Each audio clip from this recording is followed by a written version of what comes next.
Hello, my friends. In addition to millions of cattle of popular breeds such as Angus, Hereford, Holstein, or Nevuni, currently many cattle farms in the United States and some African countries also raise Longhorn cattle for the purpose of harvesting meat, milk, or raising for conservation.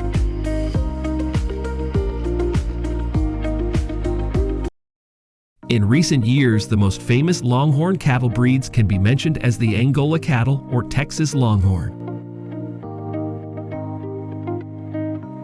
In addition, the English Longhorn is also a well-known and popular Longhorn cattle breed in the north of the United Kingdom. From the Great Plains of the United States to the tribal lands of Africa, Longhorn cattle symbolize resilience, great adaptability, and timeless beauty.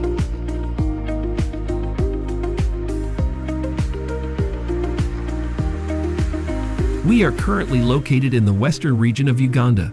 This is where the largest concentration of Angola Longhorn cattle ranchers are in Africa.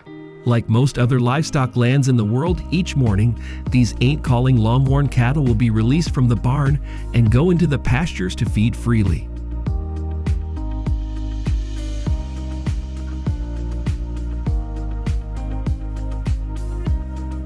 It is estimated that there are currently nearly 7.3 million Angola cattle raised in Africa, and they are mainly distributed in East Africa, especially countries such as Uganda, Rwanda, or Kenya, while they are of cultural and economic importance.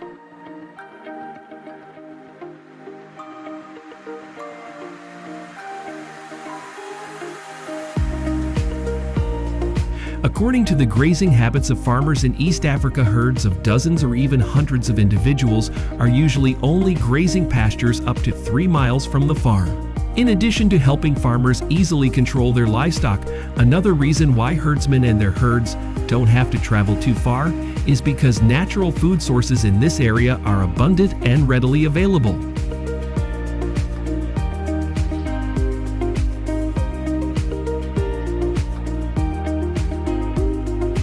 Over the Ankolo is a culturally well-loved cattle breed in Africa.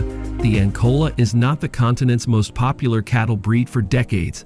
The Zebu has always been the most popular cattle breed raised in Africa. It is estimated that at present the number of Zebu cattle in Africa may be more than 300 million individuals.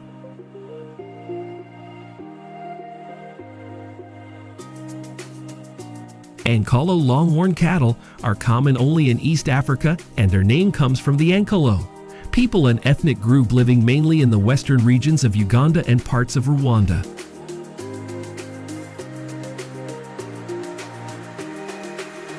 On average, an adult male Angola usually weighs around 1,100 pounds, and the average weight of a female is only around 800 pounds.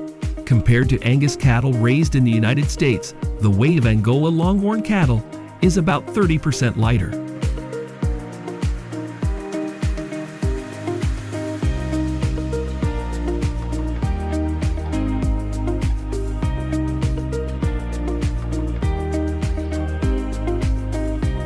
In the grazing pastures of Uganda, farmers often store water for their livestock by building rainwater tanks or digging small canals to channel water.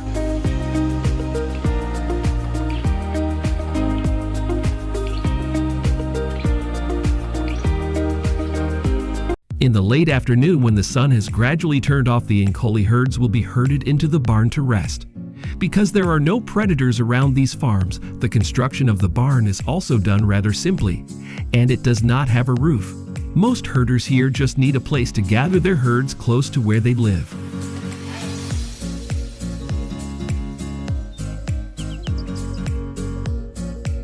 About every 3 days, the farmers will burn straw or other materials to create smoke in the barn to control insects and other parasites. In addition, they say this helps reduce the stress of animals in tight conditions.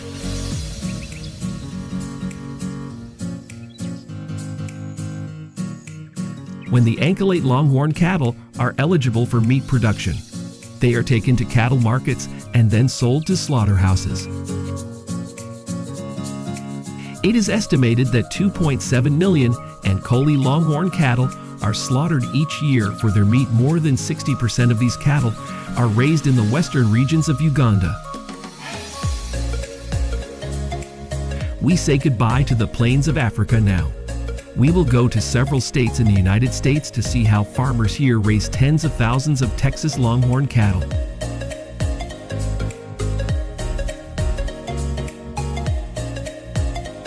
According to USDA statistics, by the end of 2023, there were about 280,000 Texas Longhorn cattle being raised in the United States. And of course, many of these cattle are raised on farms in, you guessed it, Texas.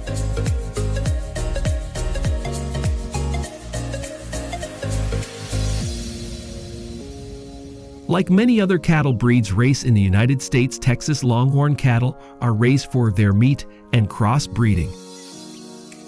However, the most striking feature this long-haul cattle breed brings to America is its historical and cultural significance. Many ranches in the United States claim that they often raise Texas Longhorn cattle to preserve and honor the heritage of the American West. In addition, these Longhorn cattle serve as a symbol at the frontier era.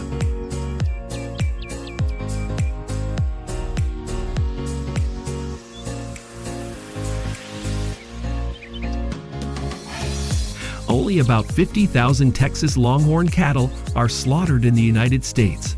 Each year, and meat extraction is only performed on the mature cattle. All carbs of this breed are kept until they are at least 18 months old.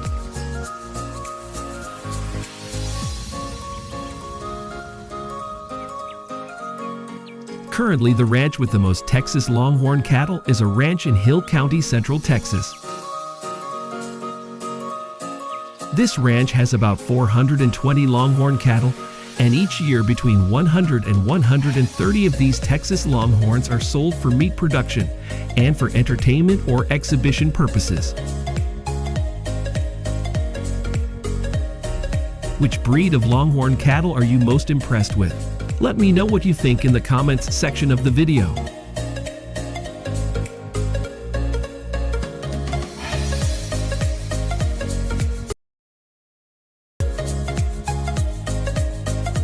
Hello my friends, farming is not only affected by mammals like wild rabbits, wild pigs, or rats. Every year, Australian farmers and ranchers suffer significant damage from millions of wild birds from the parrot family.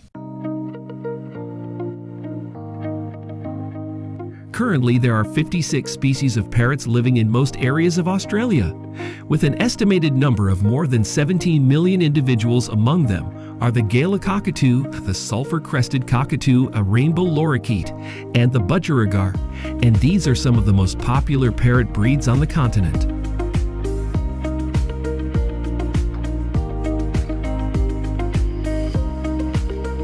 There are flocks of parrots that number in the dozens and even hundreds, and they can appear where you live. In addition to making annoying noises, they can also harm crops such as grain crops, fruit trees, and nut trees. In addition, parrots can also nest in inappropriate places like the recesses of your roof. Having dozens of parrots in your backyard also causes pollution due to the hundreds of piles or droppings they leave behind.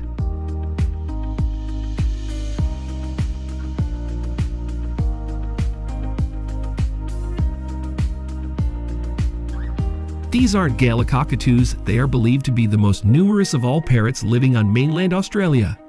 In the wild, the Gala is found in a wide variety of habitats from arid hinterlands to wooded areas. In addition, this bird is also commonly seen in urban and suburban areas of cities.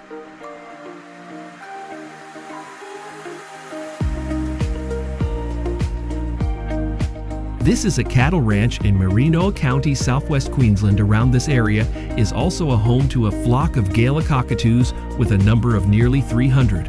Galars often have a habit of eating grass and nuts each day. Hundreds of glass often fly to this far in search of water and food, unfortunately.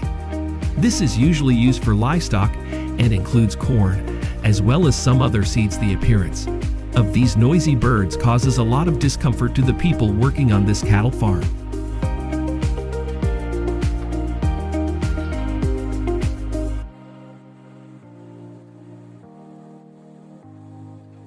They not only appear around cattle and poultry farms, though galars also frequently form large flocks and flights of fields of wheat or barley to feed.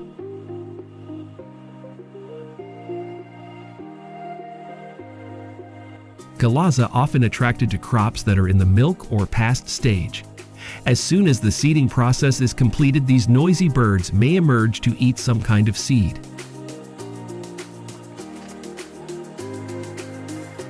Imagine what happens when you have a field of wheat ready to be harvested when suddenly hundreds of gallas come from nowhere to enjoy a free meal on your dome.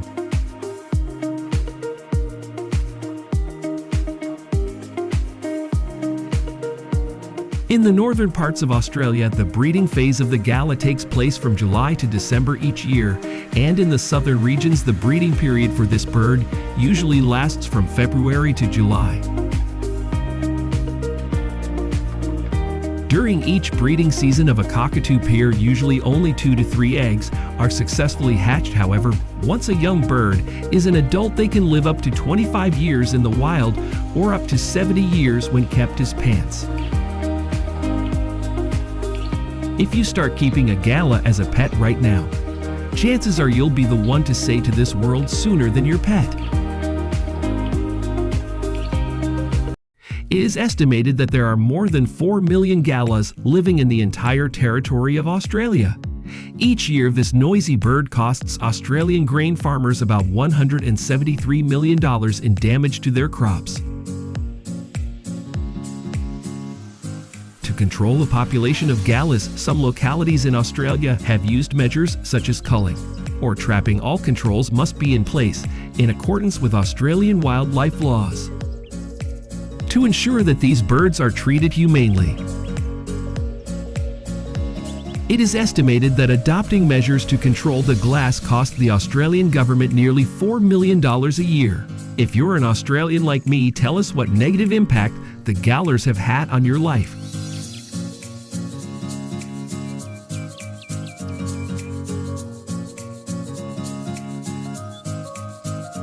In addition to the gallas, budgies are also a parrot species found in abundance in Australia, and the negative impact this small bird has on agriculture in this country is significant.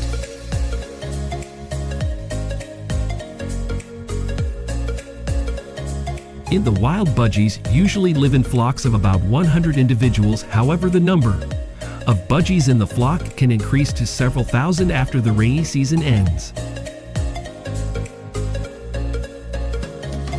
The reason for the rapid increase in the number of budgies in a flock after the rainy season is, at this time, the rapid growth of vegetation provides more food and nesting material. As a small bird that lives in flocks, budgies have always been considered the favorite prey of birds of prey, such as falcons. In most areas of Australia, and the places where budgies live are also home to flocks of falcons. However, with an estimated population of nearly 5 million, the impact of birds of prey on the number of budgies in Australia is negligible.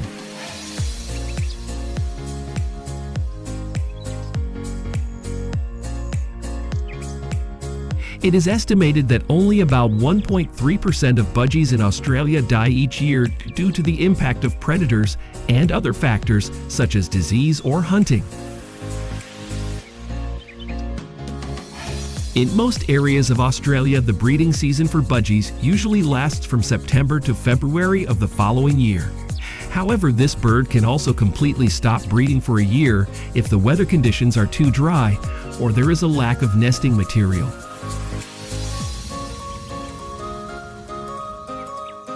After about 6 to 7 weeks, these young birds will be ready to leave the nest, and after each breeding season, the number in a colony of budgies usually increases to about 13 to 17 times the original number.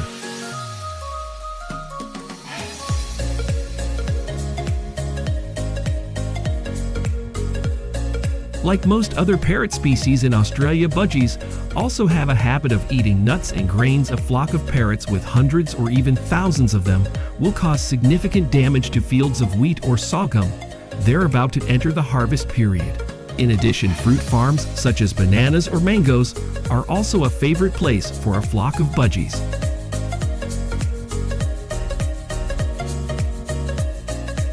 In the wild, adult budgies need to drink water at least 7 times per day. Therefore, small water holes in arid regions of Australia are often a place where you can easily see the appearance of these small birds.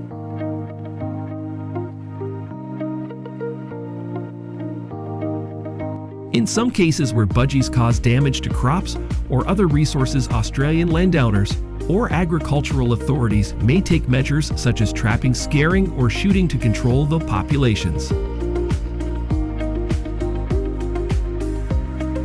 Overall, the impact of millions of parents in Australia on agriculture is quite significant, especially on small farms. However, compared with other pests such as feral pigs or wild rabbits, the impact of parrots in Australia on agriculture is only a very, very small part.